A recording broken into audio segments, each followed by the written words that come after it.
आदिदेव महादेव की जय। नमः पार्वती वद हर हर महादेव।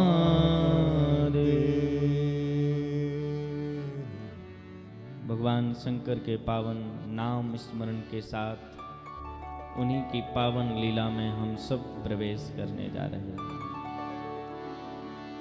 कथा बड़ी श्रद्धा भक्ति भाव से हम आप सब प्रारंभ करें सुनने के लिए।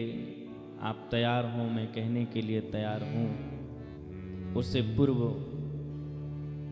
एक भाव आप सबसे जुड़ने के लिए, आप सबसे नाता जोड़ने के लिए आप सभी के मध्य रख रहा हूँ। तो मुझे लगता है कि आप सबका उसमें ध्यान मुझे बड़ी श्रद्धा भक्ति भाव से मिलेगा। आप सब बड़े ध्यान से सुनना। यदि यहाँ से आपका नाता जुड़ गया, यदि यहाँ से आपका कनेक्शन जुड़ गया, तो कथा के 3 घंटे कब गुजर जाएंगे ये आपको पता नहीं लगेगा। प्रेम से कहो हर हर महादेव। थोड़ा जोर से बोलो भला। हर हर महादेव। हमने 3 बातें कभी स्मरण की थी और मैं शायद कई बार कथाओं को जब प्रारंभ करता हूं, कदाचित कहीं भूल जाऊं तो नहीं, अन्यथा मैं अधिकांश प्रयास करता हूं कि मैं इन्हीं 3 बातों से आप सबको जोड़ने का प्रयास करूं। मैं आप सबके मध्य रखता हूं भोजन देने वाला और भूख लगाने वाला। पहली 2 बातें रख रहा हूं, तीसरी बाद में रखूंगा। भोजन देने वाला और भूख लगाने वाला, ये एक ही परमात्मा होता है या अलग अलग होते हैं? पहले प्रश्न दोबारा से सुनो। जब हम लोग परीक्षा देने के लिए जाते थे तो उसमें नोट में लिखा रहता था कृपया प्रश्न पत्र सावधानी से पढ़ें, क्योंकि जब तक प्रश्न पत्र नहीं पढ़ा जाएगा तब तक उत्तर उस पत्र में आएगा ही नहीं, क्योंकि जब तक प्रश्न नहीं समझ में आया तो उत्तर कैसे? भोजन देने वाला और भूख लगाने वाला, ये भगवान एक है या अलग अलग? एक है, निश्चित, पक्का? चलो जलगांव वालों की बात मान लेते हैं। भोजन देने वाला और भूख लगाने वाला परमात्मा एक ही है। अच्छा, अब दूसरी बात पूछता हूं। दुख देने वाला और दुख हरने वाला, ये एक हुआ या 2 परमात्मा? ये भी एक ही, ये अलग अलग है? कुछ पीछे से आवाज आ रही, अलग अलग है और क्या एक ही है? एक ही है। अच्छा चलो, भोजन देने वाला और भूख लगाने वाला परमात्मा एक, दुख देने वाला दुख हरने वाला वो भी परमात्मा एक।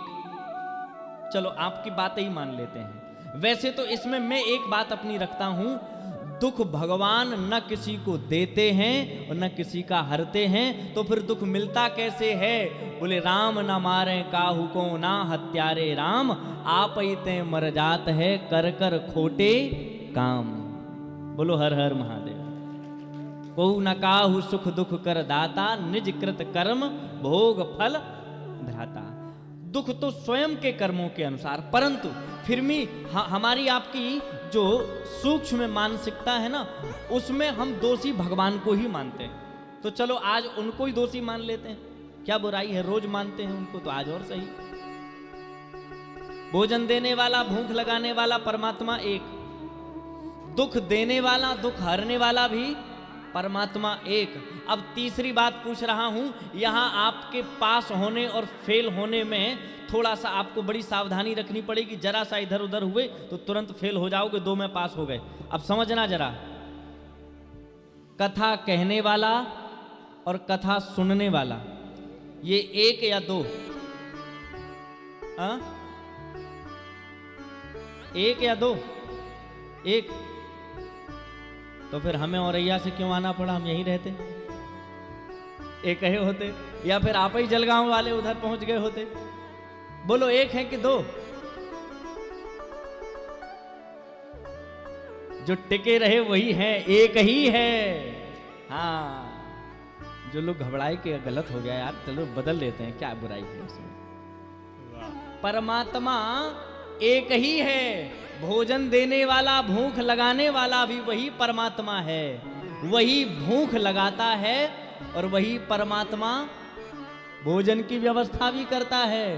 और आपने अनुभव किया होगा, जिस दिन भोजन की व्यवस्था परमात्मा ने नहीं की होगी, उस दिन भूख भी नहीं लगेगी। बोलो हर हर महादेव। और जिस दिन भोजन की व्यवस्था होगी, उस दिन सवेरे ही 7 बजे, अरे आज बनाने को जल्दी बनाओ, लगाएगी भूख, क्योंकि है व्यवस्था इसलिए। तो वो परमात्मा वही एक है जो भोजन की व्यवस्था करता है, वही भूख की भी तीव्रता बढ़ाता है। अब दूसरी बात, वही दुख देता है और वही दुख हरता भी है। और सच बताएं एक बात आपको, वही दुख देता है, जैसे उसने दुख दिया तो हरने की जिम्मेवारी उसकी भी है, क्योंकि हरना भी उसी को, देना भी उसी को। तो फिर सच बताना, जब हरना भी उसी को है दुख, देना भी उसी को है दुख, तो चिंता किसको होनी चाहिए? बोलो हर हर महादेव। भाई देना भी उसको, हरना भी उसको, तो हम काहे को चिंता करें? हैं? चिंता करे बलाए हमारी इस माया जंजाल की, और बलिहारी बलिहारी बोलो, जय बोलो गोपाल की। क्या चिंता करनी है? हम तो बस उनके भरोसे हो जाएं। और तीसरी बात मैंने पूछी आपसे कि कथा कहने वाला और कथा सुनने वाला, ये भी दो नहीं है, ये भी एक ही परमात्मा है।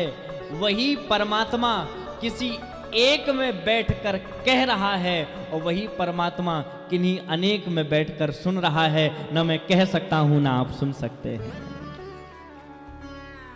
मेरी इतनी सामर्थ्य नहीं जो 1100 किलोमीटर चल के आने के बाद फिर से आपके साथ इधर कथा कहूं। एक 100-200 किलोमीटर चलने पर साहब हाथ पांव बिल्कुल से कांप जाते हैं कि अब तो बस सो जाओ। लेकिन फिर भी इतनी दूरी से चलकर आने के बाद यदि मैं कथा कह रहा हूं, तो ये मैं नहीं कह रहा हूं, ये मेरे अंदर बैठकर मेरा महादेव कह रहा है, ये मेरी सामर्थ्य नहीं। और एक बात और बता दें, आप दुनिया भर के जॉब, व्यापार, घर, मकान, दुकान, इन सबको छोड़कर यदि आप 3 घंटे यहां बैठे हो, तो ये आप नहीं बैठे हो, आपके अंदर महादेव यहां आकर के आपको खींच कर लाया है, जो बैठा है वही है, ना हमारी सामर्थ्य। और कई लोगों ने सोचा होगा कि नहीं, हम तो पहले दिन से ही पूरी कथा सुनेंगे संकल्पित। पर उनके सोचने से क्या होता है साहब, जब तक मेरे प्रभु की कृपा नहीं, मेरा महादेव नहीं चाहेगा, तब तक तो आप कितना भी सोच लेना, घर पे ही पड़े रह जाओगे, कथा मंडप में नहीं आ पाओगे। बोलो हर हर महादेव। और कुछ लोगों ने सोचा ही नहीं होगा